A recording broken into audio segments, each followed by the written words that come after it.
At first blush, the Quebec government's release this past summer of a document titled Quebecers, Our Way of Being Canadian, could seem like just any old government policy statement.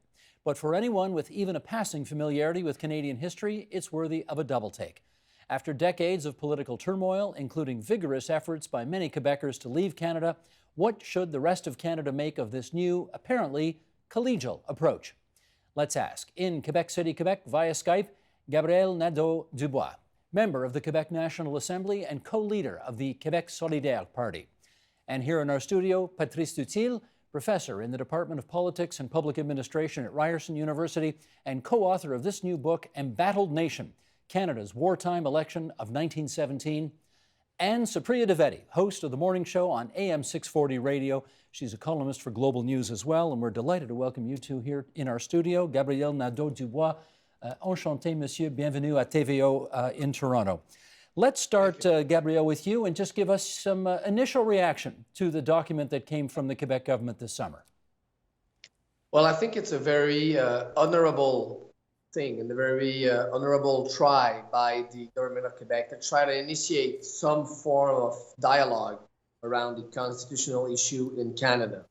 That being said, I think the reactions to the release of that document were pretty clear. Mr. Trudeau was really clear that he has no intention at all to open any kind of dialogue on constitutional issues. And unfortunately, it was not a surprise in Quebec to hear such a clear and firm reaction from Ottawa. So it sounds like a hand extended, Patrice, but so far the answer is no from the federal government. How do you see it? The answer is no from the federal government, and I think that the reaction across Canada has been tepid at best. I don't recall seeing any discussion of it, except here. But to answer your question, what is remarkable about this document is that it's an enthusiastic embrace of Canada. The government of Mr. Couillard says that they want to engage with Canada. They want to engage in all the tables of discussion on federalism, and I find that to be refreshing. I find it to be a welcome document. Whether the rest of Canada reacts to it or not is a separate matter, but as an expression of what Quebec stands for in terms of confederation, I welcome this document. Supriya, there's really no playing footsie here with separatism, as, say, Premier Bourassa used to do back in the 70s and then more recently. You're originally from Quebec, right? Yeah, I am. Born and raised in Montreal? Born and raised in Granby, actually, but Granby, then my later years were in Montreal. Okay. How do you react to the document? I'm a former comms flack, and to me, this is a great PR exercise, I think. I think to Patrice's point... We should just translate. Yeah. You're a former comms flack. Yeah. That means you were... I used to work in strategic communications, let's say, for political purposes. Gotcha. All this to say, I think it's a great PR exercise. I think it's great to start a dialogue, and I do agree with Mr. Nadeau-Dubois that it is an honorable exercise, but in terms of what this really represents, I hope it represents a tone shift in that Quebecers can finally see themselves as integrated members of a Canadian society going forward. But I do think it's going to be a non-starter when it comes to the Constitution, because I just don't think any federal political leader really wants to open that can of worms. Are you disappointed that Justin Trudeau's initial reaction was to pour a bit of cold water on it? I mean, no, because I never expected him to want to go ahead and open that Pandora's box, as it were. And I know constitutional scholars hate it when people say it like that, but... Patrice, for a lot of people who don't follow this issue, for new Canadians, for younger Canadians perhaps who don't remember René Lévesque's victory, which is now going back, 41 years. 41 years that the Parti Québécois first won. There may be an impression that that was sort of the first burst of separatist activity in the province of Quebec. You're a historian, not the case, right? No, it's not. I mean, there's a long-standing story of the idea of separatism in Quebec. And it goes back to before Confederation. There was a lot of hesitation in 1867 in joining Confederation. We have to remember that almost 40% of Quebecers at that time supported candidates that were not Federalist. It's an ongoing discussion in Quebec about the place of Quebec inside Canada, and this document has to be seen as yet another chapter in that long dialogue. But yeah, the idea of separatism, the mere discussion of Quebec's place in Canada is an ongoing thing in Quebec, and this is an expression of that will to keep discussing. That's why I greet this document with enthusiasm. Let me find out from Gabrielle, and again, I'll just do 20 seconds of history here. We remember in 1981 that the Constitution was finally repatriated with an accompanying Charter of Rights and Freedoms.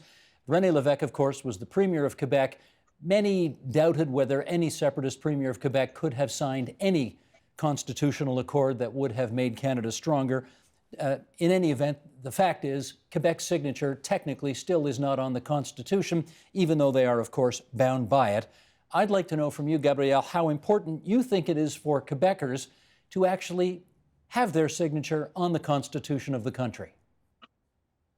Well, it's a good question. I think a lot of people in Quebec, especially young people, what they are waiting is not, I think, for the signature itself on the Constitution, because it's somewhat of a symbolic issue.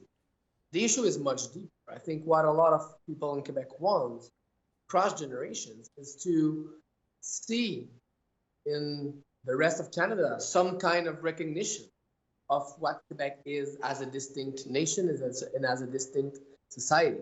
And even if I said that it was an honorable try from the Couillard government to try to initiate some form of dialogue, I think the answer was really clear. And that answer from the rest of Canada is another confirmation that there is no political will of any kind in the political class of English Canada to integrate Quebec into Canada. And I think it fuels the feeling that still today, a lot of Quebecers, that they are not really being part of Canada in a full way as other provinces are. And as a spokesperson of an independentist party, I think it's one more reason, one more proof to say that Quebec should take his own path and control his own destiny. Supriya, do you think it's the case, as Gabrielle says, that the rest of Canada basically turned a blind eye to this document or showed a lack of interest?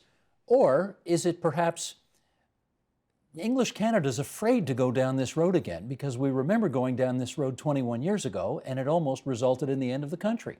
Yeah, I think the latter is likely true. And I think when we're talking about not just Quebec's needs, but then if you're talking about opening up the Constitution, then every province is going to have a list of grievances. And for sure, Alberta is going to have their list of grievances. And then generally the issue of the federal administration of equalization payments is going to come up. We already know that Jason Kenney out west has made this a bit of an issue in recent weeks.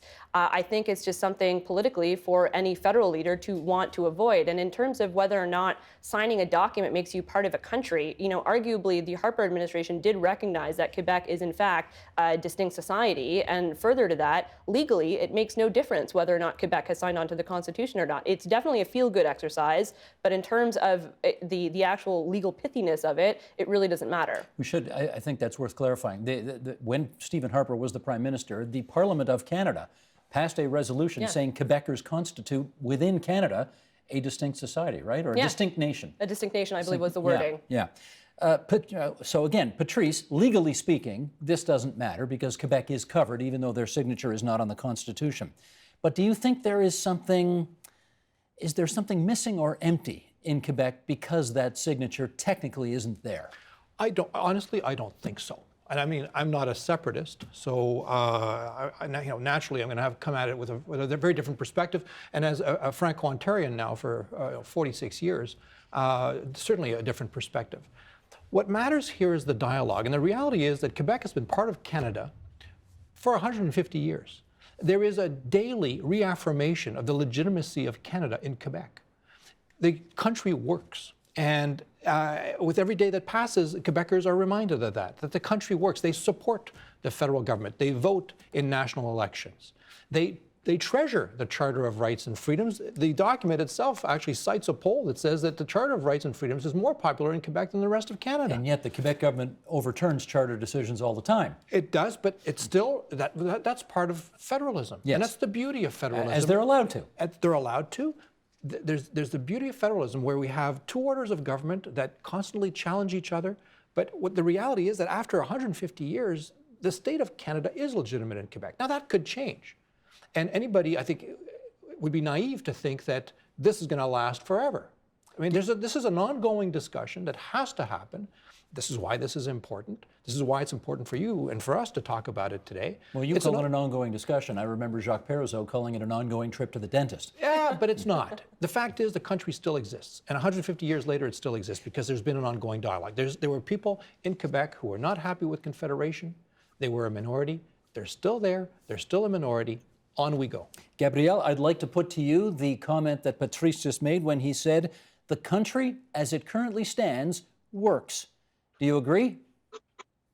Well, it's a legitimate opinion, but there is still today between 35 and 30%, between 35 and 40% of people in Quebec who disagree with that opinion. Of course, people pay their taxes and they vote, and they will continue to do so. But there is still a vast proportion of people in Quebec that think that, Quebec should be an independent country, and it's not a delusion. It's something that is based on an historical injustice, and that injustice is confirmed every time a Quebec government, even a federalist Quebec government, like the actual government, tries to open up something as a discussion on constitutional issues. Every time, the rest of Canada politicians slam the door in the face of Quebec when they try to open that kind of discussion. It's once again another confirmation of the injustice that lies in the heart of the Canadian state. Gabrielle, let me do a follow-up on that, though. Is it a shutting of the door, or is it a fear of going down this road again because of what could happen? I think it's both. We have to remember the way that Mr. Trudeau refused to comment on Mr. Couillard's document. He didn't even organize a press conference. He was walking up the stairs. There was an improvised scrum, and he said, my opinion, we don't talk about the Constitution. That's a strategic choice of Mr. Trudeau, and it really shows the level of, in French we say mépris, towards Quebec and the actual federal government. And I think it's a feeling that is shared by a lot of politicians in the rest of Canada. But you're right to point out that it's also a fear, but that fear does not come down from the sky. I mean, Canadian politicians are scared to open that debate because they know that their electors, the Canadian population, doesn't care about that at all and have no intention at all to listening to Quebec's demands. That's where fear comes from. Sure. Let's just, Supriya, try to figure out a little more about, okay, you're from Quebec, you don't live in Quebec anymore, obviously, but you keep an eye on the province. In your view, is Quebec already maître chez nous enough, master of its own destiny enough, that a formal separation or sovereignty association with the rest of the country is unnecessary? Honestly, yes. And I would say when it comes to special provisions that Quebec has as it pertains to immigration and other powers, I would argue that it is, although I realize that when it comes to separation and talks of separation, and this isn't by no means unique to Quebec, but often it comes from an emotional place. And I don't mean that as a derisive term at all, but it's very much a feeling of being a unique people and feeling as though they are not heard. I don't know if the reality, though, actually pans out in terms of them being part of Confederation, because they do have a very important role. And as a Quebecer, as a Federalist Quebecer, growing up in what was arguably very much sovereigntist territory, I never really felt as though our constituency wasn't heard either in Parliament or at the National Assembly. So I think it's one of those things where feelings don't necessarily pan out when it comes to reality. Patrice, do you think that Quebec already has adequate power to organize its own affairs and be maître chez nous in its relationship with the rest of the country? In fairness, I think they do. And that's why, again, the country has been successful. The past 50 years have seen a tremendous transformation in the way the state of Quebec, the province of Quebec, has assumed its powers, has put into place a fiscal policy, a social policy that has given full expression to the distinct nature of Quebec. We're talking about language, we're talking about social programs, we're talking about economic programs.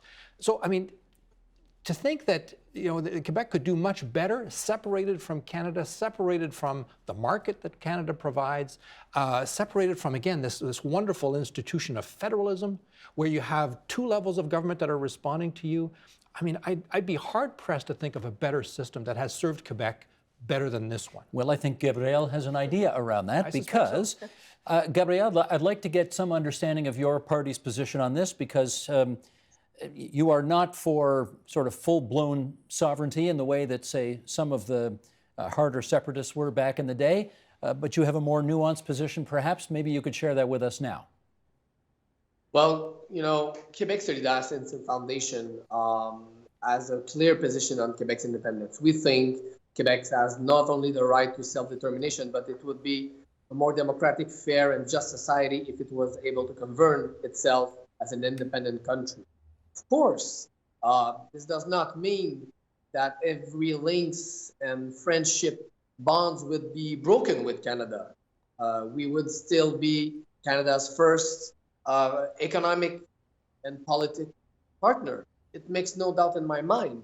But still, to answer your question, we think that Quebec should be an independent state. That's one of the reasons we were founded. But we also think that the process of Quebec being an independent country has to also be a process of reconciliation with First Nations that have been too often left aside when in terms to the discussion about Quebec's independence. We think that creating a Republic of Quebec would be a wonderful opportunity to really build a new partnership with First Nations. Of course, it would be to them to define the details of that partnership and of that dialogue. But yes, we think that Quebec has the means and should be an independent country, and that's a view that is shared still today. We have to remember it by 40% of people in Quebec. The Indigenous angle that you just referred to was the distinction I guess I was alluding to. There are many people who believe that if Canada is divisible, then so is Quebec. Is it your view that if Quebec were to become its own country, that the Indigenous people living in Quebec ought to have the right to be on their own as well? We think that the right to self-determination is a fundamental democratic and human right. And we think that right applies to every people. Quebec people, and of course, the Indigenous nations inside Quebec and Canada. So if they wanted to stay in Canada, that would be okay? Well, we think it would be their decision to choose the terms of their partnership with that new state of Quebec. Would it be to be inside of it, but with some responsibilities? Would they want to have a special relationship with their brothers and sisters of other First Nations in the rest of Canada? That would be up to them in the nation-to-nations dialogue with Quebec nation to define that new partnership. So I think it's very simplistic to say that First Nations in Quebec would have to choose between Canada and Quebec. I think it would be an opportunity to define a new type of self-government for Indigenous nations. And we have to remember that never, as an Indigenous leader in Quebec, formally asked for them to be reattached to Canada if there was a separation. But what they want and what they are right to want from the Quebec independence movement is to be able to be in an egalitarian dialogue with them in order to define what type of political institutions they want. And I'm very proud to be the spokesperson of the only party in Quebec that really tries to answer to that historic demand of First Nations in Quebec. Patrice, do you have to acknowledge that that is a position that is distinctive and different from the original Parti Québécois position, which is, Canada may be divisible, but Quebec is not divisible, and we're going to separate, create our own country, and everybody is in, whether you like it or not. It is a very novel position. It's refreshing to see. What I also note is that in this document, there's a great deal of acknowledgement of the Indigenous presence in Quebec. And again, this shows how the issue has really made its way up to the surface of everyday politics. But I mean, beyond that, yeah, Mr. Gabriel Nadeau-Dubois' position is novel in that regard. On the other hand, it's a view that is not likely to become a predominant view, I don't think. I mean, it's not like Mr. Gabriel Nadeau-Dubois is going to form government soon. So I mean, it's a nice pious wish, and it's a valuable position to take. Put it in the mix. A valuable position to take. Sure. Part of the mix. part of the mix. I mean, this is his position. It's the position of his party that Indigenous people have the right to self-determination. Let's see how that would work out. I mean, it's a proposal that deserves its place on the political battlefield. Okay, Supriya, I note with interest that when there were tens, if not hundreds of thousands of people in the streets of Catalonia recently demonstrating, there were certainly echoes of Quebec in the past there, and there were even references in Catalonia to the Quebec situation. And we saw it earlier with Scotland as well, with the referendum. I wonder how much of what's going on right now in this push-me-pull-you between Quebec and Canada is relevant to other countries around the world. I think it's absolutely relevant, and I think when you have a political party such as Quebec Solidaire that is taking a nuanced view, that has a very well-spoken, charismatic spokesperson such as Mr. Nadeau-Dubois, who's able to present a new view of sovereignty in which it's welcoming to allophones and anglophones and visible minorities and First Nations in Quebec. It's a very different tone from what you've seen in the past sovereignty movements, where perhaps those that were not considered pure laine Quebecers weren't necessarily brought into the fold as readily or as easily as with Quebec Solidaire. Does it give you more sympathy for their position? It makes me a little bit more afraid as a federalist because I think if anybody's going to bring sovereignty to the fore, I definitely do think it will be Quebec Solidaire. Patrice. But let's look at what happened in Catalonia and look at the way Madrid dealt with the issue. Ham-fisted, silly. They brought in the cops. Petty. They went after ballot boxes. Look at the way we've handled things in Canada. You know, the way the way Canadians engaged, the way Federalists engaged in Quebec. The intensity of feeling in Catalonia, I have to say, is a lot more intense than it was in Quebec in the last two times. But the way the government of Canada behaved, the way Canadians behaved, you know, we weren't happy with the referenda, but in both cases, we accepted the referenda, and the Federalists came to the charge and made the argument. The Federalists in Spain refused to deal with it. And I think that they made a terrible mistake. They just said the whole thing was illegal and we're not acknowledging it. And it's a silly position. Look at the Kurds, another good example over the last few weeks, where the Kurds have again manifested a will for self-determination that is very complicated. But again, the position of the government of Iraq, this is ridiculous, this is nonsense. Turkey, the same thing. Syria, not much. Iran, not much. We are dealing with these issues all the time. The issues of countries separating. And this is where, again, on the 150th anniversary of Canada, we have to appreciate what's been accomplished here. And it has not been accomplished by accident. It's because good people, politicians, Federalists have made their case to the people of Quebec, to the people of Canada, that this is an experiment that's worth keeping. And it's worth, we have to keep working at it. That's the thing. We have to keep working at it, and we do this through civilized debate. Gabrielle, how much inspiration do you think Quebecers are taking from examples like Scotland, or the Kurdish example, or the Catalonian example, for that matter? Well, the Kurdish example is, takes place in a very, very different context. Sure. But we are, as progressive and inclusive independentists in Quebec, so they are very inspired by the movements in Spain and Scotland, and because, and I want to refer to what was said earlier. The fact that those two movements in favor of independence were very, very far from, the new far-right populist parties in Europe that are raising right now with a very nationalistic discourse. Those two self-determination movements in Scotland and Catalonia were civic and democratic movements asking for a more democratic and fair society. And that's exactly the type of movement that we're trying to build here in Quebec. And as for the attitude of Madrid, of course, it's, I think, impossible to imagine a worse attitude of a central government towards one of its components wanting to gain more autonomy. But we still have to admit that the wonderful federalist experience in Canadian was not wonderful for everyone.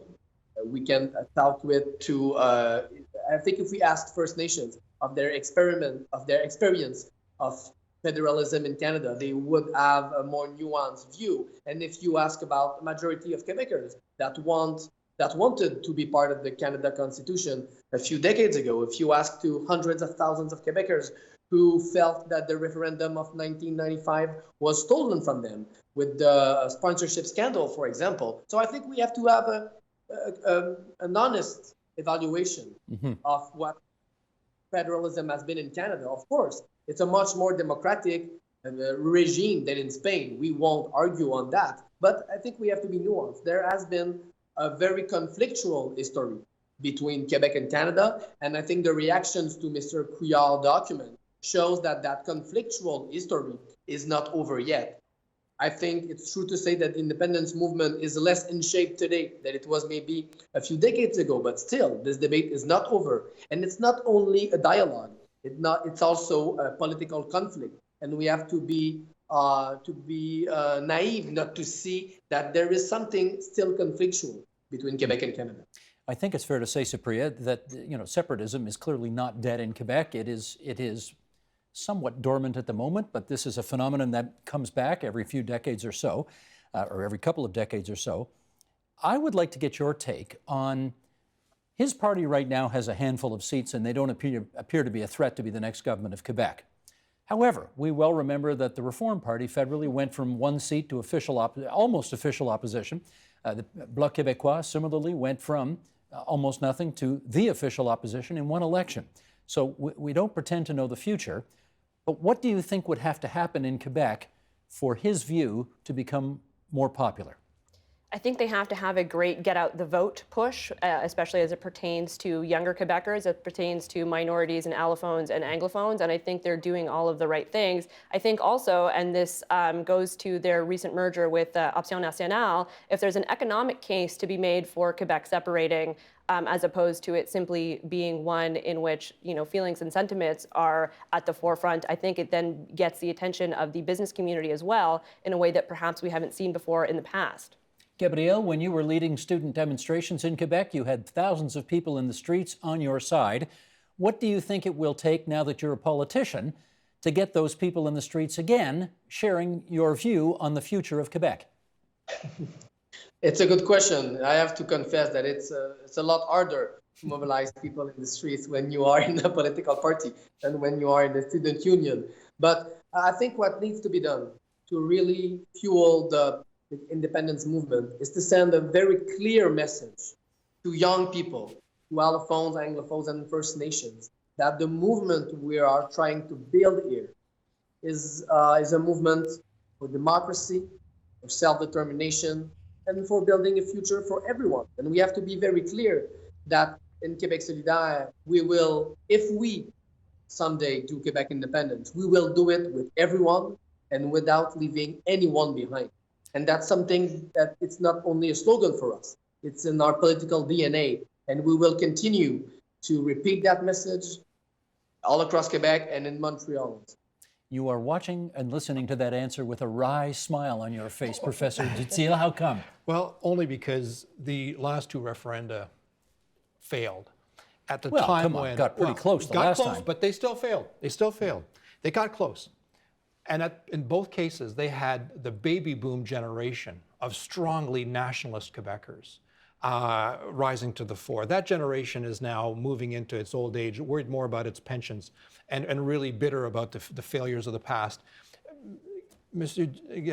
Nadeau-Dubois is going to have a harder time with today's youth that are much more focused on the globalization, the technological leaps that are happening every day that are likely, that are possibly, that are challenging their jobs, the jobs of the future. This is where Quebec has to focus like the rest of Canada. And you got the environmental issues. I mean, the generation of today is seized with the fact that the dominant issues of today are international. And to really say that only an independent Quebec can face international issues is going to be a really challenging argument to make for him. We appreciate having that debate here on TVO tonight, and I will finish this discussion the same way I finished my interview with the minister, which is to say, Gabrielle, I don't know how many members of the provincial parliament there are in Toronto who could conduct a discussion on Quebec television entirely in their second language, in French. I suspect there are precious few, so we are grateful that you would make yourself available to us in English to conduct this conversation on TVO tonight. Thank you for joining us from Quebec City. Patrice Dutil and Supriya Dwivedi, also here in our Toronto studio. My thanks to you as well. You need to get up at 3:30 a.m., right? I do, So yeah. you need to go to bed right after you get out of the studio. Merci beaucoup tout le monde. À la prochaine fois. Thank you. Help TVO create a better world through the power of learning. Visit TVO.org and make a tax-deductible donation today.